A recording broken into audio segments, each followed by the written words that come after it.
E hoje eu quero então, né, como eu já falei no início, quero trazer um pouquinho da história do Guru Har Gobind, para que a gente possa compreender. Ele foi o sexto Guru, por isso que eu estou trazendo a história dele. Ano passado, em muitos momentos, eu falei sobre o Guru Arjan, que era o quinto Guru, que fazia sentido para a gente compreender as nuances do número 5. Esse ano, o Guru Har Gobind. E eu quero começar lá desde o começo.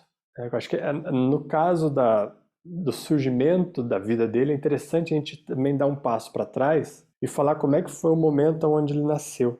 Isso vai dizer muito sobre vocês. Veja que interessante. Porque ó, o Guru Arjan era o pai dele e ele era casado com a esposa dele e já faziam assim 30 anos que eles eram casados e eles ainda não tinham tido um filho. Tá? A esposa dele tinha muita vontade de ter um filho, mas eles não tinham, até aquele momento, eles até achavam que não iam ter filhos. E ela ainda assim tinha uma vontade muito alta de ter filhos. E naquele momento, inclusive, assim, para quem fez o curso de formação, vai lembrar que eu contei também uma parte de uma novela mexicana aí que tem com os filhos do Guru Ram Das, que um deles é o Guru Arjan, e o filho mais velho do Guru Ram Das, que era uma pessoa, vamos colocar assim, ela não tinha uma boa índole. Né? E o que é muito interessante, um filho de um Guru, Guru Ram Das, e era uma pessoa que queria o poder. É muito interessante. E esse filho também tem uma participação especial nessa história aqui do Guru Har Gobind, assim como teve na história do Guru Arjan, porque ao longo desses 30 anos, que foi se passando, a linhagem já tinha se passado do Guru Ram Das para o Guru Arjan, e esses 30 anos se passaram, e esse irmão mais velho do Guru Arjan, vendo que o irmão mais novo, que era o Guru Arjan, e Guru na época, não tinha tido filhos, ele já estava de novo, assim como ele teve uma expectativa que o pai dele, Guru Ram Das, passasse a linhagem para ele já estava de novo com a expectativa de que a linhagem seria passada para ele, porque depois de 30 anos não tiveram filhos, não vão ter mais, em breve ele morre, e aí a linhagem vai automaticamente para o irmão, pelo menos era assim que ele pensava. E ele começou já a arquitetar alguns planos naquela época já, e a esposa do Guru Arjan começou a ouvir esses planos e ficou cada vez mais preocupada, porque ela começou também a pensar que a própria vida do Guru Arjan estava em risco, já que o irmão dele começou alguns planejamentos, vendo que nunca um herdeiro havia vindo. E aí, envolvida por essas histórias assim, a esposa do Guru Arjan chegou para ele e falou assim, e contou que ela tinha ouvido esses boatos, que o irmão dele estava planejando algumas coisas e tal, já estava se preparando para assumir, né, a linhagem da tradição. Ela olha para o Guru Arjan e fala assim, e o que a gente pode fazer? Né, há 30 anos que a gente vem tentando ter um filho e não tem. O que mais eu preciso fazer para que a gente possa ter um filho? Ela se questiona e questiona isso para Guru Arjan. Então, lembra assim, que apesar de ele ser um guru, eles também têm uma relação de marido e mulher, né? Mas ele sempre, antes de qualquer coisa, é sempre o guru. Né? Então o guru, mesmo que encarnado, sempre está numa instância de sabedoria diferente das pessoas que não estão vibrando nessa mesma qualidade. E ele, na verdade, está tentando propor para que todo mundo viva essa mesma experiência. Mas ele, muito calmo, olha para ela e fala assim, a gente ainda precisa fazer mais algumas coisas antes de que isso aconteça. Aí ele sugere para ela, por exemplo, e para você seria interessante que você se dedicasse a se colocar mais à disposição da comunidade e de grandes sábios. A gente já sabe aqui na nossa perspectiva, né, e para vocês que são envolvidos um pouco com as histórias do Guru, sabem que a maneira como essa tradição vai ensinando é uma maneira que você fica próximo de pessoas que vibram nessa qualidade muito alta, vibracional, e ao mesmo tempo serve a essas pessoas como modo de aprender, né? E se coloca à disposição. Então esse servir é um se colocar à disposição para aprender. E aí, no entanto, você está a serviço da vida, porque você não está a serviço de ninguém. Então você não está a serviço de nenhuma personalidade, você está a serviço da vida. Mas ele dá essa dica para ela e pede que ela fala para que ela procure aí na tradição um grande santo e sirva a esse homem. E aí ela se lembra de um homem que é importante aqui para gente, que ele vai fazer sentido na nossa história, que se chama Baba Buddha Ji. Baba, Buda, igual Buda mesmo, né? Ji. Só que é um Buda dessa tradição, o Baba Buddha Ji. E ele é um senhor, já nessa época ele já está ali por volta, para vocês terem ideia, assim, mais ou menos dos seus 90 anos. Ele é um senhor que está desde do momento em que Guru Nanak surge. Então, ele conheceu o Guru Nanak quando ele tinha 12 anos, o Baba Buddha Ji. E é muito interessante porque esse é o ponto que conecta a maioria dos gurus. Tá? Esse senhor, Baba Buddha Ji, ele tem uma relevância muito importante para a tradição do Guru Nanak. A gente já vai entrar aqui num ponto específico sobre ele, mas só para vocês terem uma referência aí, ele pegou vivos, tá? 8 gurus. Ele só não conheceu o Guru Hare Krishna e o Guru Gobind Singh. Os outros todos ele conheceu. Então, é muito interessante essa figura dentro da tradição, e ele, em vários momentos, ele é crucial para algumas questões, como esse ponto agora aqui do Guru Arjan com a sua esposa, para que o Guru Hargobind pudesse vir à vida encarnação. Então, ela lembra dele e lembra que ele é a pessoa que está aí desde sempre com a comunidade. Então, ele carrega, de alguma forma, aquele mesmo amor de Guru Nanak, porque ele vem junto com todos os gurus, aprendendo e carregando, aprendendo e servindo, e ela fala, é para esse ser que eu preciso me prostrar. E aí ela arruma a comitiva dela, para que eles vão lá, então ela chama todos os cozinheiros e começa a preparar grandes quantidades de comida, pratos bonitos, eles se vestem cada um na sua melhor roupa e vão até o Baba Buddha Ji. Quando chega para o Baba Buddha Ji com toda essa quantidade de coisas para dar para ele, para servir ele olha para tudo aquilo ali e aí fala assim, ó, eu não tô com fome não precisa de nada disso. Aí manda todo mundo voltar. Vocês estão doidos, né, que vocês vão me servir assim? Falou assim, ó, vão embora, assim, não me interessa isso aí que vocês estão servindo. E aí a esposa do Guru Arjan fica muito decepcionada, porque ela não compreende o que estava acontecendo ali. E aí ela volta para conversar com o Guru Arjan e explica tudo o que aconteceu. E aí ele fala para ela assim, você primeiro precisa se livrar deste pedestal que você está. Você precisa reconhecer que você é mais uma na humanidade, não a esposa de um guru. E aí aquilo dá um clique na cabeça dela e ela percebe que ela precisa ela mesma fazer todas as etapas do processo e que ela precisa estar muito envolvida de forma humilde, precisa encontrar uma instância que a coloque de maneira humilde diante do outro, para que ela não venha de um olhar acima como a esposa do guru, a pessoa que faz parte da realeza e que traz com ela um monte de pessoas que podem fazer o trabalho que ela mesma deveria fazer. E aí quando ela compreende isso, ela vai humildemente cozinhar, fazer todas as receitas que ela sabia, e ela coloca muito amor naquelas receitas, e ela começa a cozinhar, e aí quando ela vai encontrar de volta o Baba Buddha Ji, ela nem se veste com outras roupas, ela vai com a roupa mais simples que ela tinha mesmo, e ela vai num sentido muito humilde, não é porque ela estava querendo parecer humilde, ela tinha entendido o que tinha acontecido antes, e o que poderia dissolver aquelas questões que tinham acontecido antes, quando ela veio carregada de uma postura muito... Ela não chegou a ser arrogante, mas ela veio já na qualidade de alguém que tinha mais possibilidades do que os outros. Ela não se colocou na mesma altura dos outros. E aí quando ela se coloca na mesma altura, faz a comida, cozinha, coloca todo o seu amor ali, vibra, medita, e ela produz o alimento e vai humildemente até o Baba Buddha Ji, nesse momento, ele olha para ela, reconhece que ela tinha entendido o recado, e tinha compreendido e tinha vivido aquilo como uma experiência, e ele olha nos olhos dela e fala assim, que bom que você me trouxe essa comida porque eu estou faminto. Aí muda completamente a lógica, e aí ela está apta a servir um grande santo. E eles sentam para conversar e ela expõe vários receios, tem uma conversa longa e em um determinado momento da conversa, o Buddha Ji, para vocês verem, ele tinha lá uns 90 anos, ele pega uma cebola assim, do cesto que ela tinha trazido de comida, ele pega uma cebola com a mão e aí ele aperta a cebola com a mão e espreme toda a cebola, assim, ele tinha uma alta força, porque ele também era iniciado aí numa tradição marcial que vai ser importante agora pra gente daqui pra frente. Ele amassa essa cebola e diz para ela o seguinte, vocês vão ter um filho, um único filho, e esse filho nunca irá se abalar diante de qualquer tirano. Então Baba Buddha Ji diz para ela já isso antes ainda ali do momento crítico que a Índia poderia viver mais para frente. Ele faz essa, vamos dizer assim, essa premonição para ela, diz que eles teriam um filho e que esse filho nunca se abalaria diante de nenhum tirano. E isso já é interessante para a gente, porque nos remete àquela condição de justiça do número 6. Nós nunca nos abalarmos diante de nenhuma tirania. Porque tirania significa que há uma pessoa no poder, e essa pessoa no poder não é justa. Isso é um tirano. Né? Não quer dizer que um tirano é um assassino. Significa que um tirano é uma pessoa que utiliza o poder a seu favor sem justiça. É um governante que não utiliza dos meios justos para governar o seu povo. Então, o número 6 nunca se abalaria diante de nenhum tirano. E, depois desse evento, eles ficam sabendo que a esposa de Guru Arjan estava grávida, e aí passa-se todo o período e Guru Hargobind nasce. Quando ele nasce, muito pequenininho, ele já sofre alguns atentados do irmão mais velho do Guru Arjan, que quando fica sabendo que vai nascer um novo bebê do Guru, e já pensa, né, que ok, essa tradição já vai seguir para ele, eu preciso me livrar desse bebê.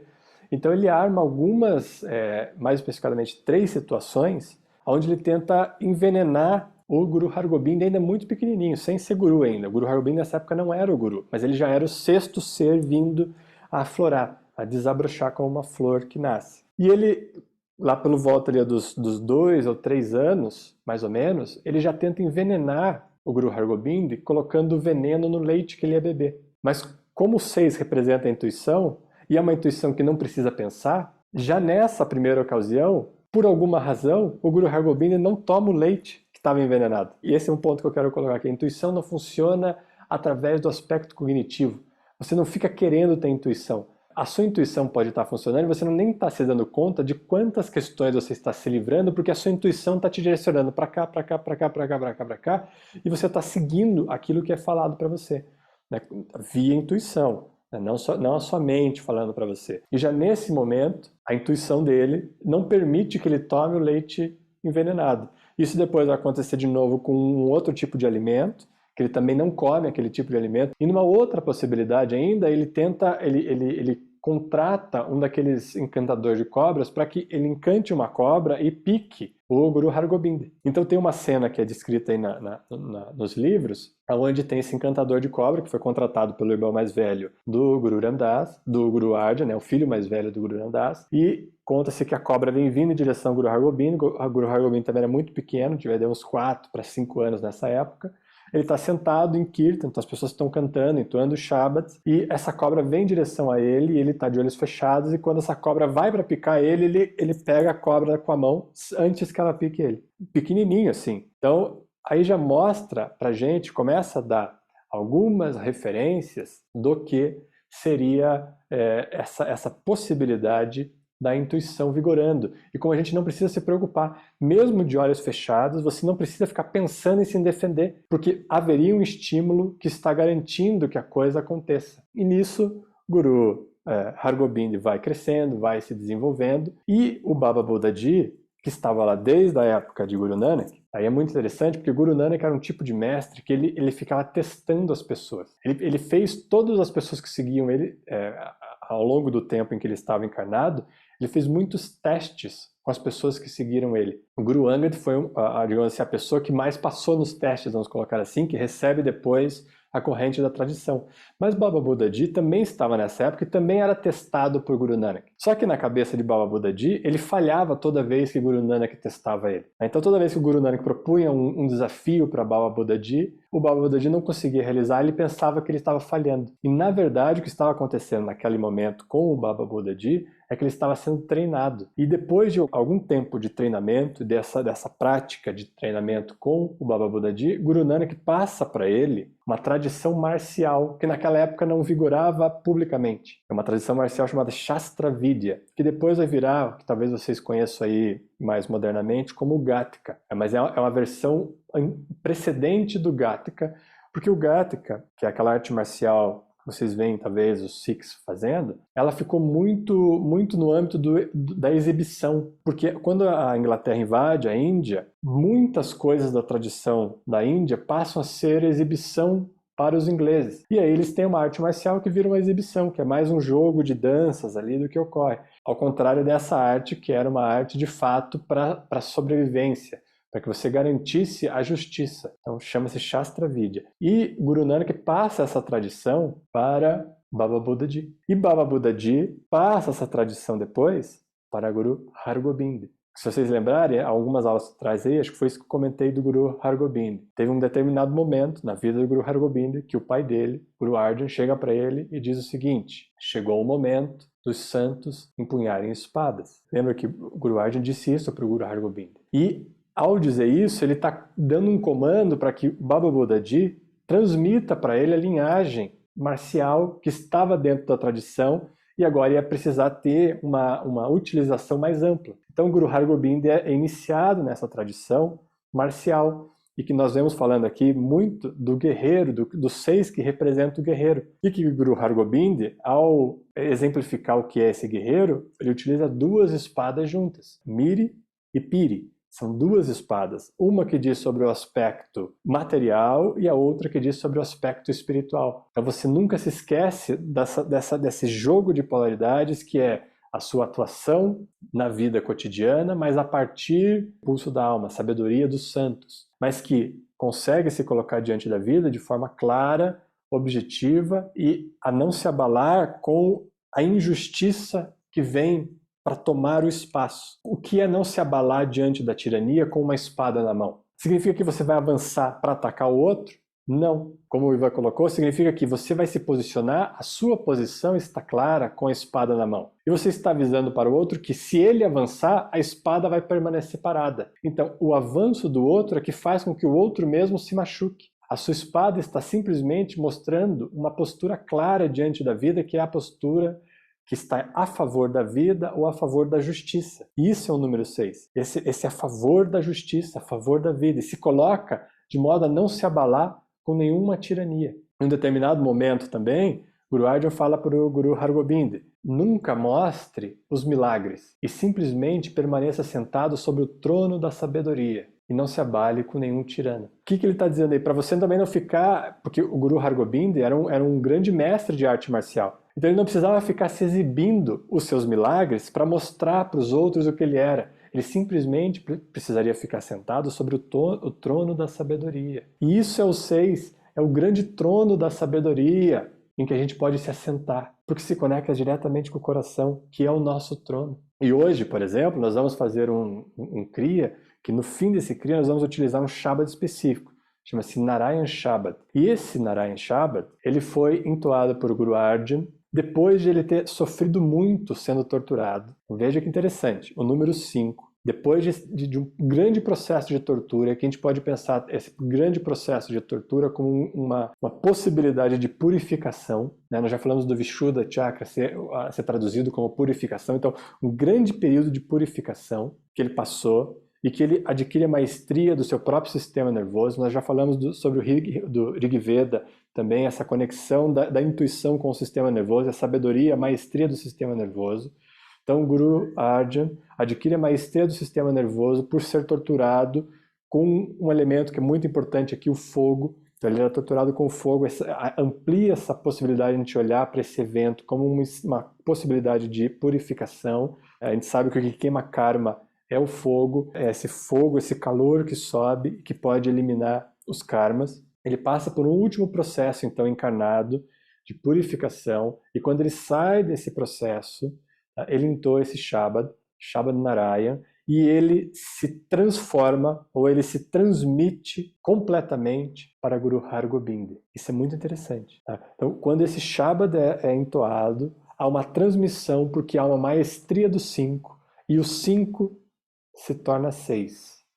E quando esse Shabad é transmitido para Guru Hargobind recebe uma outra missão com esse Shabad, junto com isso, que é a de instaurar o Akal Takat, que para vocês aí, para quem não sabe, o Akal Takat é o trono onde hoje está sentado o Guru Granth Sahib. Mas é a promoção de um trono onde senta-se o grande mestre, o grande professor, o grande campo de luz, o grande acesso de luz para a humanidade. Então, junto com esse Shabad, quando o 5 se purifica, ele cria no 6 a possibilidade da realização do trono da sabedoria, do trono do acesso à luz, do trono capaz de se conectar com o fora do tempo e trazer o do fora do tempo para o tempo e espaço. E isso é intuição. E por que esse trono só é possível?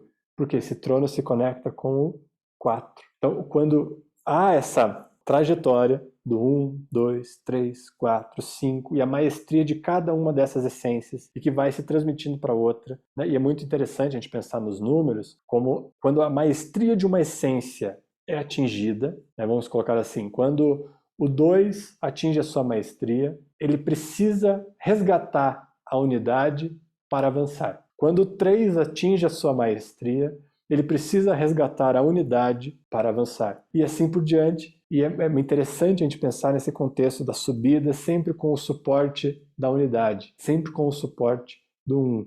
E quando a gente ultrapassa o 4, 5, e esse 5 se torna apto a mergulhar no 6 e promover e colocar um título, né? Dar a essa condição o título de trono, que tem muito a ver aqui com a coroa. A gente já falou em outro aspecto aí, com essa coroa que a gente coloca sobre nós mesmos, há essa conexão total com, de fato, esse trono que está aqui no nosso centro do peito, que é o trono da alma, é onde se assenta a alma nessa condição da encarnação. Quando, na linguagem yogi, que vocês aí também já conhecem, é quando o Budi, que está acoplado aqui mais ou menos na altura do centro do peito, se abre para Purusha, e Purusha se acopla em Budi, assenta-se sobre esse trono. Mas esse trono só é realizado quando há essa maestria dos 5 e que permite que o 6 coloque e instaure como uma realidade esse trono. E você possa viver no trono da sabedoria e se colocar diante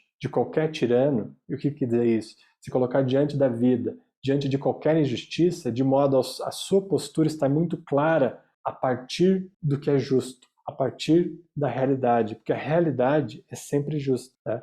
E aí, Guru Hargobind, por exemplo, um outro evento da vida dele que fala sobre isso também, quando ele tinha ali pelos seus 22 anos, mais ou menos, a Índia já estava numa situação aí já mais preocupante, o pai dele já havia sido torturado, se não me engano, o Guru Arjan é torturado quando o Guru Hargobind tinha uns 11 anos, por aí. Com 22 anos, ele é capturado pelo imperador da época, junto com mais uns 50, por aí uns 50 ou 52, acho que 52 é o número exato, governantes da região, e que eles estavam agindo de modo a se colocar contra o Império Mongol da época. Então eles foram capturados e presos. Guru Hargobind passa uns 2 anos preso, mais ou menos. E quando ele está na prisão, com todos esses outros governantes de regiões da Índia, porque na Índia é separado por Maharajas, né, ou os Maharajas, que a gente ficou conhecido aqui, né, mas são os Maharajas, eles são como se fossem reis de cada região, assim, é como se fossem pequenos reinados na Índia. E esses reinados estavam contra a dominação do Império Mongol,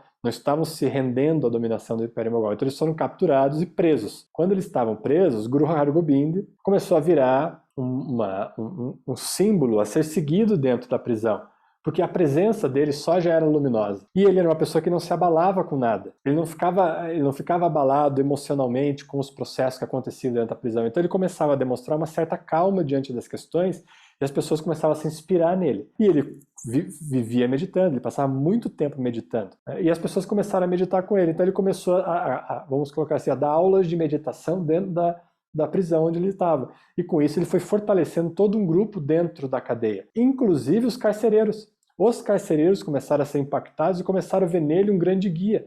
Tanto que dessa prisão onde ele estava, muitos desses carcereiros abandonaram o Império Mongol e foram seguir Guru Hargobind, para entender o tamanho do impacto de uma pessoa com esse grau de calibre diante de qualquer situação. Tá? Mas quando ele estava ali dentro dessa prisão, começou-se um movimento político na Índia também para tentar tirar ele de lá, porque ele era um mestre muito reconhecido já na Índia, e começou a criar um outro tipo de desconforto, e algumas discussões políticas começaram a convencer o imperador da época de que era interessante libertar o Guru Hargobind e não deixar ele preso. Começaram a ver uma movimentação muito alta de exércitos e de coisas que ele já começou a treinar quando ele foi iniciado naquela tradição marcial, e que ele foi passando essa tradição para outros professores, ou para outros mestres, ou para outros discípulos dele, né, pessoas que seguiam ele. Ele foi passando essa tradição, as pessoas foram aprendendo e foram convocando cada vez mais pessoas. E essas pessoas começaram a vir, então começou a formar um grande exército com o Guru Hargobind. E quando essas conversas começam a chegar para o imperador acha prudente libertar o Guru Hargobind para que a coisa não aumente, sendo que ele não estaria preparado também para enfrentar um outro exército que estaria vindo muito forte. E quando ele vai para libertar o Guru Hargobind, o Guru Hargobind recebe essa informação e ele fala assim, não, eu não vou sair da prisão. Ele só fala assim, eu só vou sair desta prisão quando todas essas pessoas que estão presas comigo saírem também. E aí ele fica na prisão, faz greve de fome, ele fica lá dentro da prisão, enquanto todas as pessoas que estão com ele não são libertadas, ele não sai da prisão. E isso também nos remete a esse senso de justiça que o número 6 promove. O quanto de nós, aí você pode refletir na sua vida, o quanto você está disposto a abandonar as suas possíveis liberdades, vamos colocar assim, possíveis e entre aspas ainda, em prol da justiça que vigore para todos os seres, ou para todas as pessoas, ou para toda a comunidade. Guru Hargobind foi um mestre nisso também. Ele abriu mão da liberdade dele para que todos os outros pudessem ser livres. Enquanto todos os outros não foram libertados, ele não saiu da prisão. E aí, a partir dessa pressão que ele fez, dessa maneira de se colocar diante da vida, todas as outras pessoas são libertadas juntos com ele. E inclusive lá na Índia, né, essa é uma data que é celebrada porque a libertação de todas essas pessoas junto com o Guru Hargobind casa com aquele festival do Diwali. Não sei se vocês conhecem, é um festival de luzes lá na Índia. Casa com esse dia, então é celebrado nesse dia para a tradição do Guru Nanak. Esse dia é muito especial também, porque relembra essa possibilidade do Guru Hargobind ter sustentado um senso de justiça apesar de qualquer coisa, apesar de estar preso, sendo limitado e não poder estar junto com as pessoas com que ele compartilhava essa elevada vibração. Ele permanecia lá, vibrando e compartilhando com quem estava ali à volta dele. Então é interessante olhar para a vida dele e compreender isso. E hoje o Shabbat que nós vamos usar é muito especial porque é como se ele de fato colocasse, empossasse os 6, autorizasse os 6 a assumir o trono. E é o que nós precisamos fazer com o nosso 6, empossar ele da realidade, do trono da realidade, do trono da sabedoria, e assentar de fato essa consciência diante dessa sabedoria. E uma outra curiosidade aqui para vocês, o Guru Hargobind, depois dele, para vocês terem ideia, o próximo Guru, que era o Guru Harirai, ele era filho do filho mais velho do Guru Hargobind. Então o próximo Guru é neto do Guru Hargobind. O outro Guru, que era o Guru Hare Krishna, o oitavo Guru, que foi o Guru mais jovem da tradição, ele era filho do Guru Harirai, então ele era bisneto do Guru Hargobind. Depois esse Guru Hare Krishna deixa o corpo, quem assume é o filho mais novo do Guru Hargobind, que é o Teg Bahadur. E depois do Teg Bahadur, vem o filho dele, neto do Guru Hargobind também, Guru Gobind Singh, que é onde culmina, depois, a gente já falou bastante também no passado, pela essa dupla 10 e 5 do Guru Gobind Singh no ano passado, que é onde culmina essa tradição marcial, onde digamos assim, de fato colocada à disposição de muito mais pessoas essa tradição dos guerreiros marciais que começa com Guru Hargobind. Por isso que o guerreiro começa no 6, o 10 não é o número do guerreiro, o 6 é o número do guerreiro. O 10 é o número da grande luminosidade, da luz que é capaz de alimentar a si mesmo, Sepam. O número do guerreiro é o 6, é o Nirpol, nós falamos na aula passada, é aquele onde o medo já não pode fazer sua morada, porque já não há mais ninguém ali para que o medo esteja ali. Nirpol.